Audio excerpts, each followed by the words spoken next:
Okay. First of all, thank you so much. Nice to have a topic like this for a political philosopher like I. I want to thank especially to my great friend and philosopher Lucas Misery, and also for Jakub and Matthews and all the guys that are making this possible. I'm actually here in Girona, in Catalonia, Spain, working in a post-PhD about republicanism. So that's one of the main reasons that I get this title, Republicanism in the New Star Wars Trilogy, Conservative and Emancipatory in Recent Pop Culture. So after my greetings, I'm going to project some slides of this PowerPoint that it's basically made from the plot of the 3 new movies, Episodes VII, VIII, and IX, and also has political philosophy content. So it's going to be for sometimes interesting and for sometimes boring, I guess, but I expect no. So let's go. Let's go to the main plot. In the abstract that I give you, I established some questions, some main questions, like, for example, what kind of philosophical politics institutions lies beneath the new Star Wars Disney motion picture saga?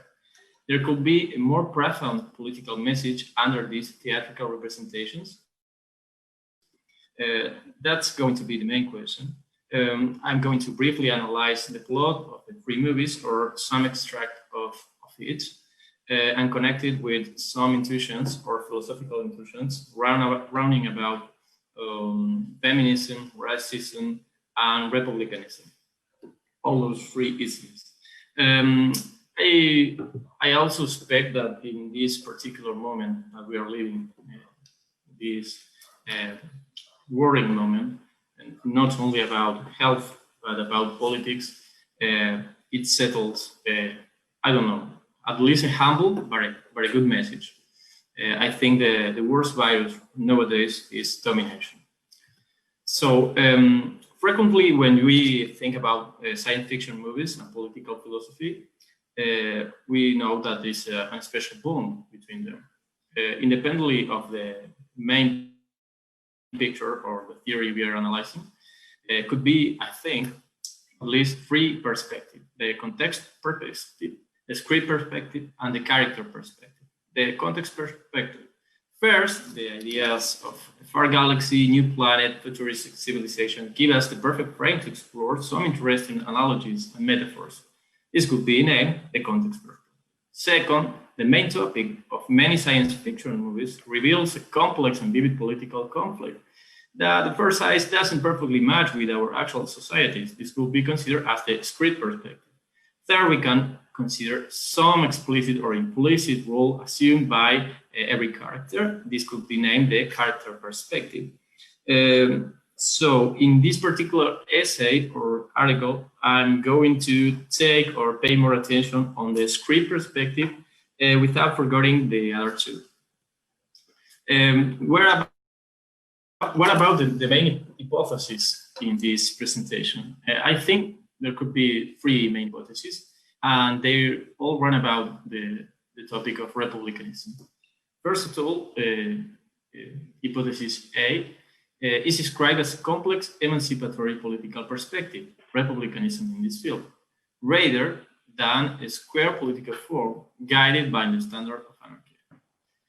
B, it's led by feminist and Black characters that prove their bravery, but also their intelligence, displacing partially, I think it's quite partially, but at least, the traditional white male roles. And C transcends, or at least it intends to, the participatory Republican distinction between virtues and vices, and justify political actions in a more complex principle known in philosophy as reciprocity. Well, connecting directly with the plot of this movie, I'm going to sum up some ideas and phrases that I think they catch up the spirit of the movies and link with these themes. I insist, republicanism, feminism, and racism. Okay, first of all, we have Kylo Ren, that is the sinister First Order leader, but also is a son. Is playing the role of son. Leia Organa and Han Solo's son. And his actual name was Ben Solo, right? Leia Organa is not only his mother. He's playing a very important role. He's the leader of the resistance. And differing from episode 1 to 3, we can say that the Republic constitutes here in episodes 7, 8, and 9 a social movement supported by decent settlements, not being an actual political regime. I think that's quite a thing, and it's kind of a constantly process and complex process that came across the episode 3 to 9. So the Republican rebels are smaller in number and military capacity, and their imperial forces. One of the imperial forces, one stormtrooper, FN 2187, rebels against the imperial forces. He says that he was captured during his childhood, kidnapped him, and trained to be part of the imperial army. So this rebel has two peculiarities in the episode 7. He's black and has a certain sensitive to the force. I'm going to talk in the conclusions about this, which awakens in his first battle as a strong will to preserve life. While in the desert of Jakku, a woman called Rey struggles to survive and discovers with herself a great force that she thought she had. She was abandoned by her family since she was a child also. And she writes, this is quite important, she writes on the wall with chalk the days as she were reckless in a prison. She wants to leave. Her freedom is completely reduced, given the domination that certain incredible challenging economic and social circumstances exert over her life. There is the pilot also, Poe Dameron, that is looking for Luke Skywalker, and when he confronts with FN 2187, he asks him, what's her name? So it's an identity question. This guy is going to say, I'm Finn, right? It's like the acronyms of FN. So a new identity is born right here. Suddenly, the last settlements, I connect with the last chapter. Remember that the Republic now is some fragmentary settlements. It's a social movement, not an actual political regime, expressly declared as part of the resistance, are destroyed. So in this chapter, the idea of a republic completely overlaps with the idea of a rebel movement, right? That's an idea that gets us thinking from episode 3 to 7. Later, political leader Maz Kanata, a female leader, as Leia Organa is, offers temporary asylum to the rebels. In their facilities, Rey is suddenly drawn to a room where Luke Skywalker's lightsaber is kept. He touches, and some traumatic memories come to her. And Maz Kanata says a quite interesting phrase, saying, the belonging you are looking for is not in the past, but is in the future. So this could be connected with also a logic of a social movement, right? And with the idea of breaking a tradition, most importantly with breaking with a conception of the Republic, a nation conception. Also in episode 7, the Imperial forces attacks the facilities of Maz Kanata. And it's an interesting moment of this picture when Finn, in a completely white uniform, gets undressed, and now is being seen walking in the desert with a completely black cloth, right? And in the middle of this episode, someone says the next phrase, it is the regime that tolerated disorder. So the republic is seen by the imperial forces like disorder. This is an old idea, a Platonic old idea about what is the republic. While fighting, Finn receives insult from many persons, stormtroopers at the most, who constantly yell at him that he's a traitor. And I'm going to stop in this phrase. Finn is attacked by Kylo Ren from his back, and Finn remains unconscious. I think this has a very interesting connection with our nowadays reality, right?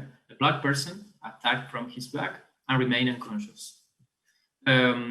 Later on episode 8, we can see a more desperately picture, right, of the plot. Leia Organa can face the ascent of a tyranny that could be oppressing the whole universe. I insist she's a great female leader, but in the dark moments she says a nasty phrase or a complex phrase that it's the only and best rebels can do is to escape desperately. I think many persons in some republics nowadays can also say this. The most brilliant act that I can do is to escape, and it's not much more helpful, but it's true. Then General Hux says the completeness of this idea, of this new idea of the republic that I'm working on, and he says, and I quote, the republic does not exist anymore. He's trying to say that the republic does not exist as a political regime, but in this particular episode 8, that does not exist as a social movement. So it's a kind of strong phrase. And also we can stress our perspective, our plot perspective, or script perspective, taking into account the role of Vice Admiral Huldu. That's a female leader that also appears, but it's kind of tragic, right? She only intervenes to save the rebels and dies. It's not much more to do. It's quite sad, right? And on temporarily assuming Leia's place, Vice Admiral Huldu says the sequent phrase: "Is a spark that will restore the light of the Republic," right?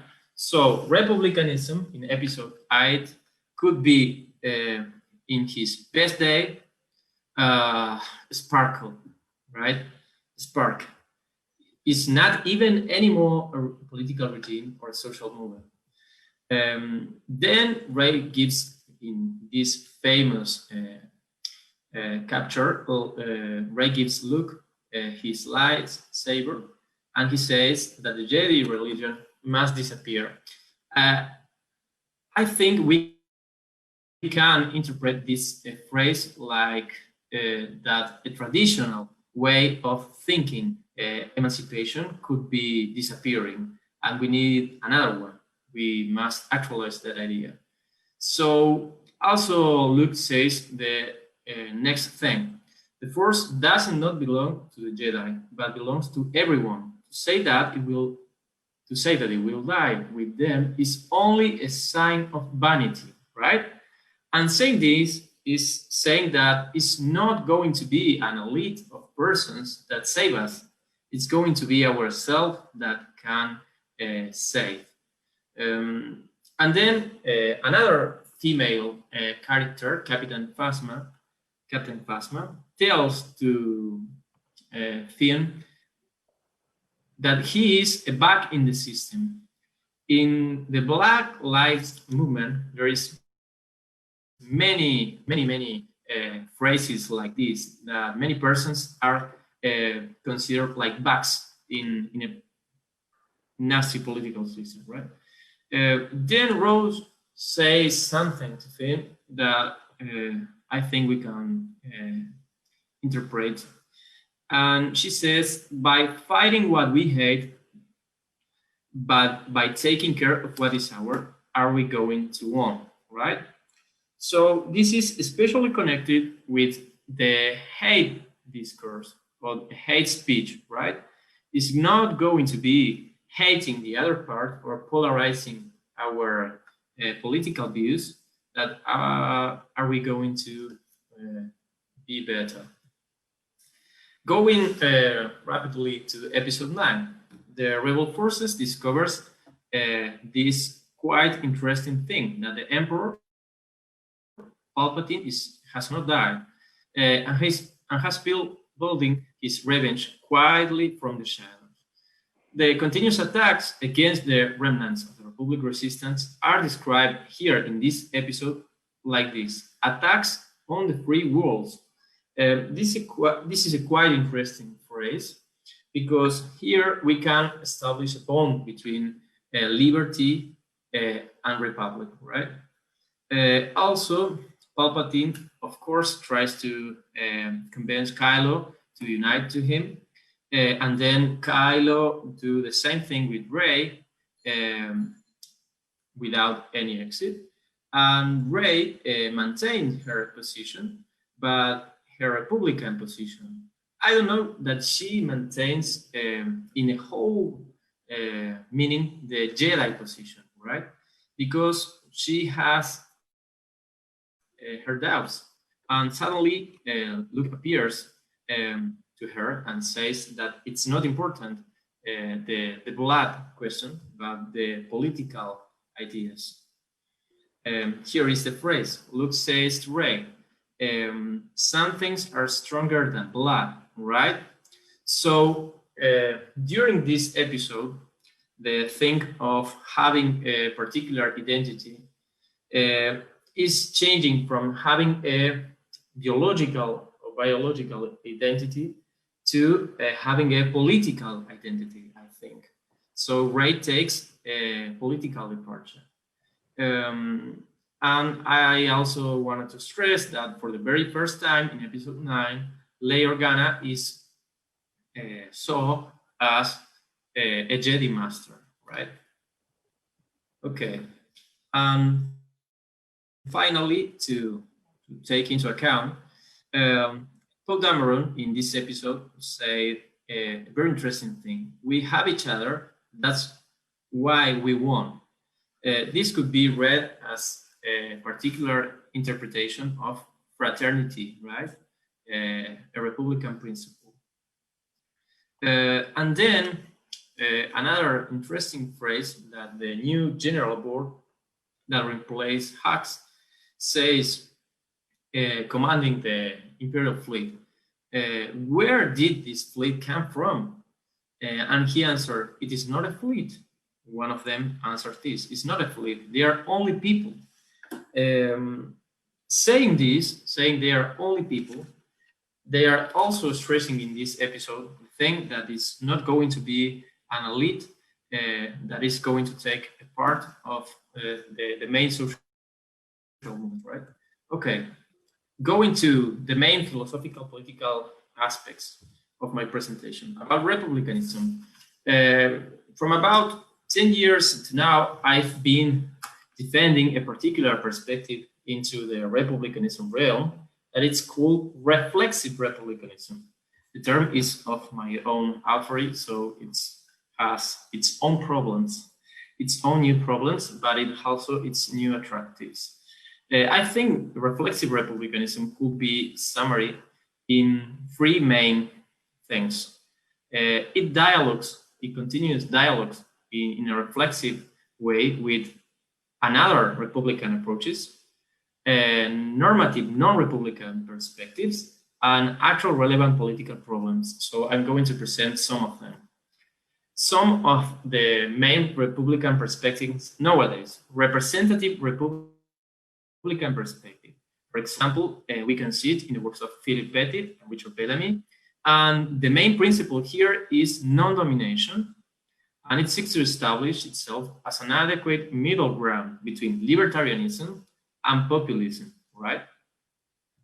Next, we have participatory Republican perspective. Could be found in theories of the stature of Quentin Skinner and Maurizio Viroli, and can be identified among its main promoters, like those guys that reinterpretates Cicero, Seneca, and some other philosophical thinkers like Machiavelli and James Harrington, right? The main principle here is political participation, and participatory Republican perspective wants to detaches from liberalism and from the radical Republican perspective that goes next. Radical Republican perspective points out that civic republicanism could be the sum up of the representative and the participatory republicanism, does not offer an adequate response to the existence of deep and persistent political disagreements. It's about thinking beyond the state, one can say. And also, we can find an interesting reflexive exercise of relectures of Machiavelli, Levinas, and Claude Defoe. And we can find this in the works of Miguel Abensur, Jordi Riba, Miguel Batar, and Liam Farrell. Okay, so we have these four perspectives, three of well-known authors and four of mine, the most humble of them. But I guess it's attractive because it can integrate those principles in one perspective. I'm thinking in non-domination, political participatory, and reciprocity. So I'm going to present briefly those standards. Non-domination means that you have the possibility as a citizen that anyone can subject you to a potential arbitrary power, could be actual too. Another way of defining this principle, non-domination, is pointing out that you have the effective possibility for a person to have appropriate guarantees against arbitrary interferences. What about fraternity? The principle of fraternity, of the normative standard of fraternity. This principle could be defended by radical Republican perspective. We have thinkers like I said, Miguel Abensur, that says that fraternity could be thought as the political nexus, whether in the manner of union or division, institutes living together, a singular mode of coexistence, and even a concert action performed under the sign of freedom. Then we have anarchy or anarchy, right? And this is a standard that fits well with the plot of the episodes VII, VIII, and IX, or I think so. Anarchy established that republicanism could be in a savage or an insurgent way or perspective. A way of defining anarchy, of the standard of anarchy, could be the one that Miguel Abensur takes when he points out that there is no ultimate, an ideal normative assumption about why we have to be in a republican democracy.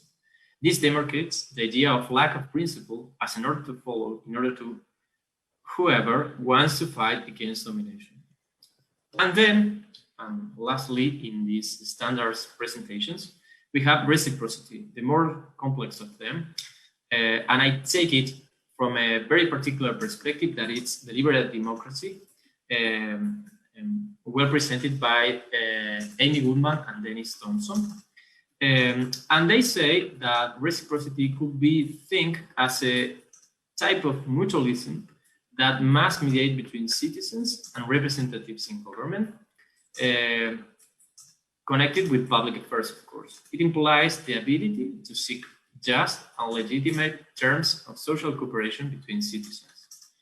And it's a standard of political validity. So you can say that a norm, an institution, or any political or particular measure could be illegitimate or legitimate, founding or departing from the reciprocity principle. Its content, its substantive content, different to the other principles of fraternity, anarchy, and non-domination, it's constantly, in each specific case, debatable. So it's very attractive. Now the main intuitions connected with racism, right? So I said in the very beginning of this presentation that I was going to talk about republicanism, racism, and feminism. I think the most interesting way to connect or think racism nowadays is post-structural and decolonial perspectives. I'm thinking more precisely in French post-structuralism, like Foucault, Rancière, Derrida, among others, and American decolonialists, like Mignolo, Maldonado Torres, and Javier Guerra.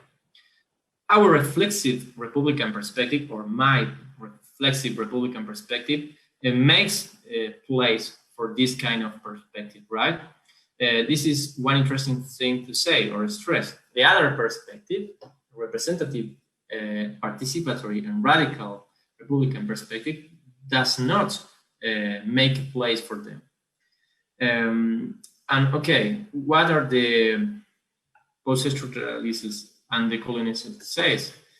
Okay, that modern or modernity, it's a very interesting idea, but it's not a very great idea or a powerful transforming idea as they teach us in our scholars' works, right?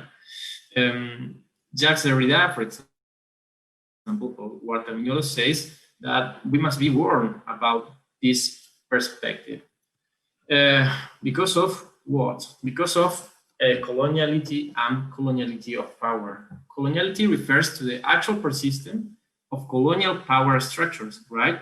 So we see in Finn and Ray lives, mostly in their childhood lives, a very, very clear presence of colonial power structures, right? And then worst is coloniality of power. Here, the Peruvian sociologist Aníbal Quijano says that this syntagma consists on a particular distribution of social identities and power, I must add, departing from the idea of race, yeah? So this is the thing right here. Then, connected with feminism, right? Feminism could be think from many normative perspectives or many philosophical perspectives. I think one of the most interesting things is connect republicanism, not only with the post-structuralist demands and Latin American decolonialism, but also with critical feminism. And critical feminism says that we must go beyond our liberal conception of citizenship. So here, I think in episodes 7, 8, and 9, we can perfectly see another conception of citizenship. I think we can see a critical perspective, an emancipatory perspective, and it's in the feminist, or most precisely in the critical feminist theory, that we can find some roots for it. For example, it aspires to a transformation of society in which women can also enjoy full freedom and equality in relation to men, as Miller says, for example, or Chambers. The liberal tradition has taken for granted that the private world is deprived from state intervention. So it's a non-political world. But what about seeing Ray and Finn childhood? It's a non-political world? I don't think so. For feminism, for critical feminism, male dominancy, meaning patriarchy, is unfair, it's clearly unfair, and needs to be reformed. In what way? To turn out the things. So in order to fight back with this logic that white men always kept the main jobs, the main roles. And it's interesting to stress that nowadays, sadly, female characters, real female characters and leaders are occupying a secondary place in political life. That's not a very good thing. Okay, arriving to a fast conclusion, I think that taking into account episodes 7, 8, and 9, they reflect a more interesting role for women, right? And for Black people, right? Giving them an emancipatory turn to the saga, yes. But as their resistance, it only sets, that's my humble opinion, a little sparkle. In other words, considering the very same standards, the normative standards, the philosophical standards that this picture promotes, they fall in achieving its normative goals. I'm going to briefly say one word about these isms, right? Republicanism, racism, and feminism. About republicanism, this new Star Wars trilogy clearly defends a complex perspective sustained on critical and reflexive Republican style. Okay with that. But what about racism, and feminism? In terms of racism, there still be a huge lack of Black power actions. It's important to stress, I think, that Finn is presented as sensible to the Force.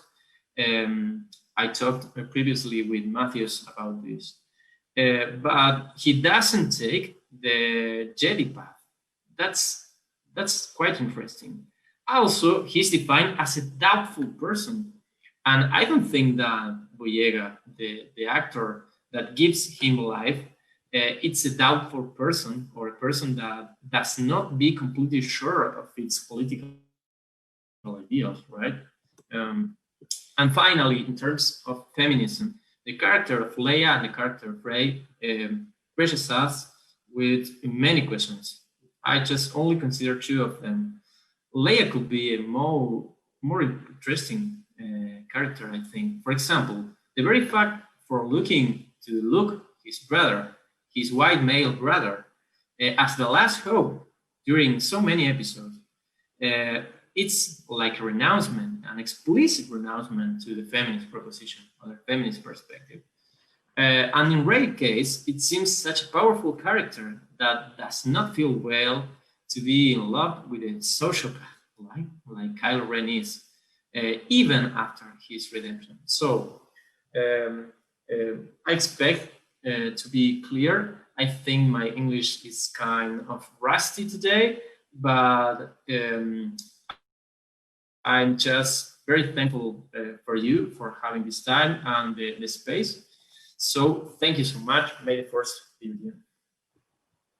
Yeah, thank you for the presentation. Now time for some questions, I think. Okay. So you said that you were going to look at Star Wars from the script perspective, right? Yeah. But I get the impression that you did everything bad, because the context you mentioned was racism as we view it here on Earth. And this, in my opinion, in Star Wars, it works completely different. The androids or the robots are second-class citizens all the time, and this is not addressed at all in any episode, because it started as a comedic accent in the old Star Wars, and the new ones that are supposed to be so emancipatory, they didn't do anything about it at all. And if there is any discrimination in Star Wars other than artificial life forms, I think it's against other species. Do you know about the Twi'leks, the sexy ladies that dance at Jabba's palace and so on? Yeah. So they are enslaved because of being very attractive women. I think it was a great opportunity to address this, as it was addressed in the Clone Wars, but they didn't do it. They just took a white skinny girl who's just a girl, and there's no discrimination of women in Star Wars at all. They used to be Jedi, they used to be bounty hunters, and so on. So I don't think I think that if you really look at it from the script perspective, it's not emancipatory at all in the Star Wars world. I share your vision about this. I think that my presentations departs from the idea of what they want to do, not about what they accomplished in the script or in the pictures, right? There is a very interesting YouTube video, but it's in Spanish, made by a colleague of mine that analyzes very specific the psychological roles that they take in these pictures. And he says, Noel is his last name. I'm going to share this later with you by email if you want. Okay, yeah, great. Yeah, and this is quite interesting thing. He says, what about thinking that episodes 7 to 9 make us go back to 1977? No, before that, to the 40 years, to the late 40s and 50s or 60s. So I think there is a desperately move to pose some female and black person characters, but there's not such a thing that's that we can say that it's a truly or genuine emancipatory perspective, right?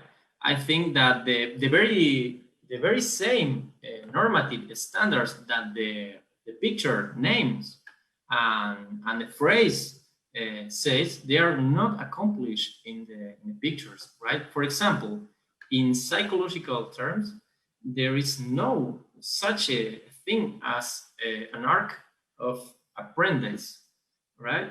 There is no learning. What about saying that Luke or the very Darth Vader take his note about life, about what is going to be a good father or a good son? But I don't think that Kylo Ren takes notes or learns something. They are just fragmented gestures, like a kiss, a hug, I don't know, a dream or a vision, but there is no such a thing as a process. I think the very same problem that we can establish in more specific Star Wars fans, like the script is not well, is anything but well, affects the very same normative principles that the film wants to establish. So I'm with you in that thing. Also, I want to add something. I think that the Cantobite whole scene, or the biggest scene of Cantobite, and the phrases that Roses says, I want to pose my fist against this nice population or these nice guys. Later, we see some kind of bots and randomly animal running there in a wild jungle, and we don't see an emancipatory perspective, right, of fighting back against those elites that were the elites that allows to the imperial forces to exist. So Rose says to Finn that imperial forces exist because there were rich people that are paying for their arms, their military forces, and doesn't happen. It doesn't happen. Does not happen anything interesting, I think, with that. I think there will be a very interesting moment for saying that. And also the role of being a child. It only is constantly saying that these pictures are constantly saying that childhood is a traumatic episode in our lives. Yeah, we can say also about being an adolescent and being a mature person, but I think it's a quite thing. It's a not very good thing to naturalize the fact that so many childs are being abused, right? Because these free pictures shows up that many childs are being abused. In the very last scene, scenes. For example, this little guy showing this lightsaber, this fake lightsaber to the universe. I think, okay, in the next picture, we are going to see like the childhood is redeemed.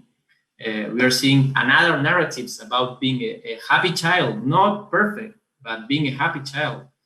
And also, I think there is a very psychological awkward position about what is our role as males, right? Because I don't think that I think that even Luke Skywalker does not fit well with a very interesting male character. I don't think that gives us any hope about taking care about the person or caring about the person, right? The most important thing that he has in his life, that he was his nephew, was attacked by him.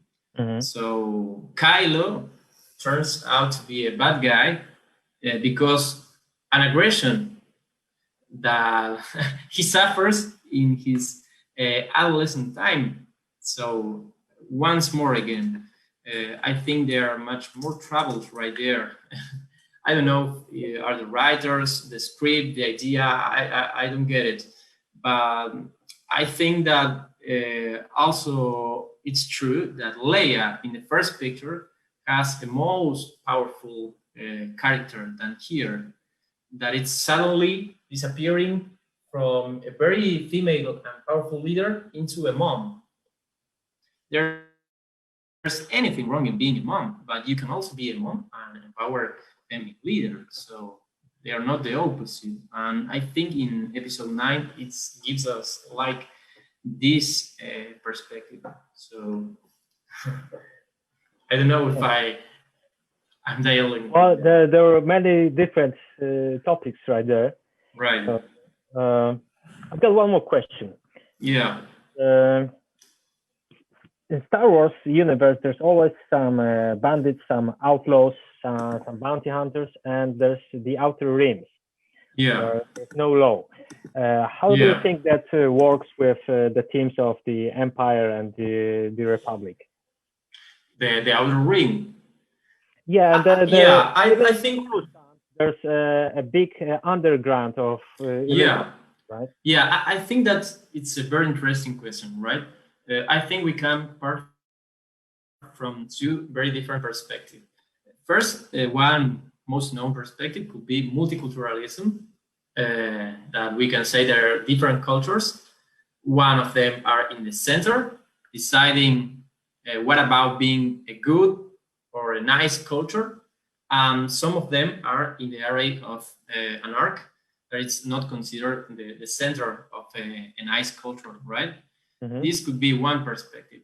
But I think it's quite more interesting taking into account, for example, Jacques Rancière's lessons, this French philosopher that says that nowadays, after the 80s, we are going to a center political perspective, right?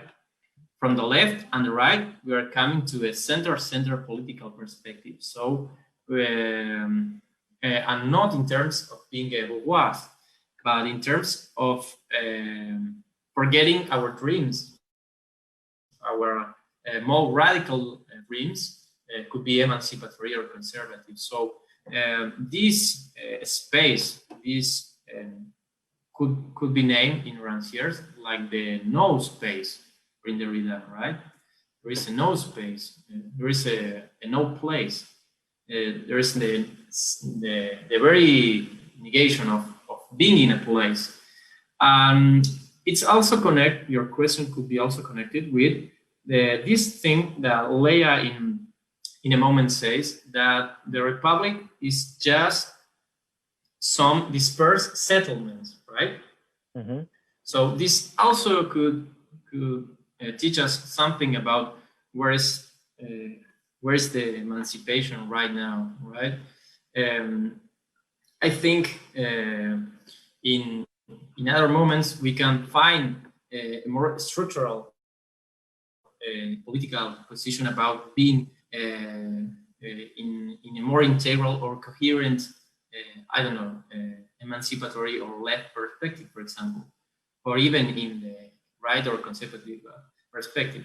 But I think that this thing about thinking space could be connected with the idea that the most interesting things are nowadays thinking in the most coherent way could be a fragmentary perspective, right?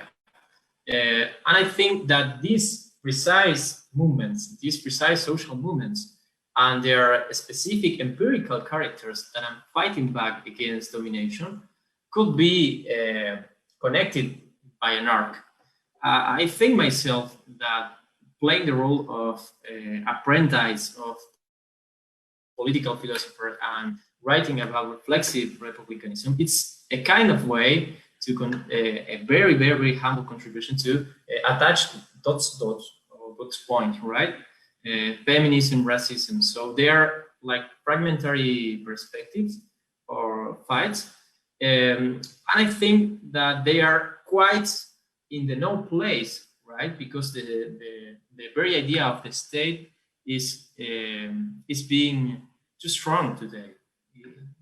Nowadays, in the very middle of this aggressive virus, we are living a reestablishment of the state power, right?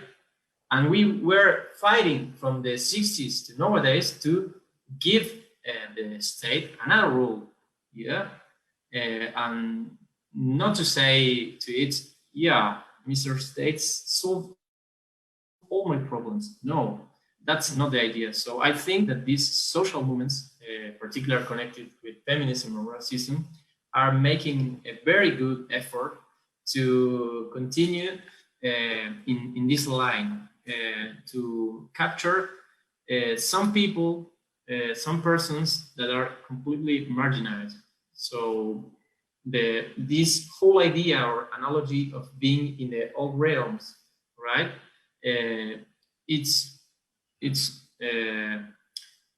not a coincidence. It's a very explicit fact about what is the political, what is politics, right?